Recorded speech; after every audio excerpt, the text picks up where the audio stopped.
दोस्तों, अभी तक हमने अपने सौर मंडल को वैज्ञानिकों के नज़रिए से ही देखा है। यानी अगर इनकी आकार और संरचना के बारे में बात करें तो बिग बैंग से लेकर अभी तक का इतिहास वैज्ञानिकों ने हमें जैसे जैसे बताया है, हम वैसी ही कल्पना अपने ब्रह्मांड के बारे में करते हैं। और हम यह भी जानते हैं कि हमारा सूर्य, जो कि हमारे सोलर सिस्टम को एनर्जी देता है, उसका आकार हमारी पृथ्वी से कई गुना बड़ा है।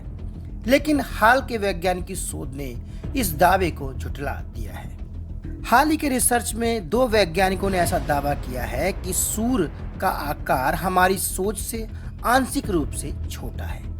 और अगर इस रिसर्च को मान्यता मिल जाती है तो हमारे सारे दावे और अनुमान गलत भी साबित हो सकते। तो आज के इस स्पेशल एपिसोड में हम इसी रिसर्च को डिकोड करने वाले हैं और साथ में आपको यह बताने वाले हैं कि इन वैज्ञानिकों ने जो सूर्य के आकार की नई परिभाषा दी है वह किस रिसर्च के आधार पर दी है। आप देख रहे हैं एन वर्ल्ड न्यूज़। कृपया हमारे चैनल को सब्सक्राइब, ज्वाइन और शेयर जरूर करें। और अभी तक अगर आपने बेल आइकन नहीं दबाया तो कृपया इसे दबा दें ताकि फ्यूचर में आने वाली सभी वीडियो अपडेट्स आप तक पहुंचती रहें। सूर्य, जो कि हमारे सारे सौर मंडल को ऊर्जा और एनर्जी देता है।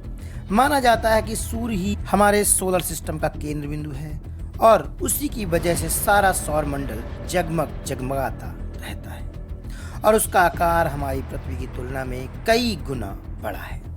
लेकिन हाल के दो वैज्ञानिक शोध ने इस बात के प्रमाण दिए हैं कि हमारे सूर्य का जो आकार है हमारी सोच से आंशिक रूप से छोटा हो सकता है। इसके लिए वैज्ञानिकों ने सूर्य की त्रिज्या पिछले विश्लेषणों की तुलना में कुछ प्रतिशत पतली निकली है। वहीं वैज्ञानिकों का दावा है कि सूर्य हमारी सोच से आंशिक रूप से थोड़ा छोटा है। इस रिसर्च में दो वैज्ञानिक शामिल थे। इनमें मसाओ तकाता और डगलस कफ द्वारा यह रिसर्च पेपर प्रस्तुत किया गया। वहीं वैज्ञानिकों का मानना है कि यह महत्वपूर्ण रिसर्च ब्रह्मांड के बारे में वैज्ञानिकों की समझ को पूरी तरह बदल सकता है, क्योंकि सूर्य हमारे सौर मंडल के केंद्र में स्थित तारा उतना बड़ा नहीं हो सकता जितना बड़ा हमने सोचा था। दोस्तों, आपको बता दें कि इस रिसर्च में टोक्यो विश्वविद्यालय के खगोल वैज्ञानिक मसाओ तकाता और कैम्ब्रिज विश्वविद्यालय के डगलस कफ शामिल हैं। इस नए निष्कर्ष में वर्तमान में दोनों ही वैज्ञानिकों ने एक समीक्षा की जिसमें सूर्य की गर्म प्लाज्मा इंटीरियर के अंदर उत्पन्न हुई वही वहां पे फंसी हुई ध्वनि तरंगों के आधार पर रिसर्च की, जिन्हें दबाव यानी पी मेट के रूप में भी जाना जाता है। इन निष्कर्षों पर विवरण देने वाले में पेपर ARXIV पर प्रकाशित भी हुआ है। वैज्ञानिकों ने कहा है कि इसे बेहतर ढंग से समझने के लिए हम सूर्य की कल्पना कर एक बजती हुई घंटी के रूप में मान सकते हैं। जिस तरह रेत के छोटे छोटे कण टकरा रहे हैं, उस भूकंपीय हलचल से लाखों दोलन यानी पेंडुलम जो ध्वनि तरंगों के रूप में परिवर्तित हो रहे हैं, वह पी तरंगे और जी मोड और एफ मोड से उत्पन्न होती हैं। वैज्ञानिकों ने अपने रिसर्च में पूरी तरह से इस प्रक्रिया को प्रदर्शित भी किया है। इस पूरे मैकेनिज्म का उपयोग करके वैज्ञानिकों ने सूर्य की भूकंपीय त्रिज्या को मापने के लिए एक रिसर्च किया, जिसमें वैज्ञानिकों ने पाया कि वह पूरी तरह से विश्वसनीय नहीं हो सकते क्योंकि वह सूर्य के प्रकाश मंडल के ठीक किनारे तक विस्तारित नहीं है। साथ ही दोनों वैज्ञानिक इस बात के तर्क देते हैं कि सूर्य की त्रिज्या को मापने के लिए पी मोड का उपयोग किया जाना चाहिए। केवल पी मोड आवृत्तियों का उपयोग करके उनकी गणना से पता लगा सकता है।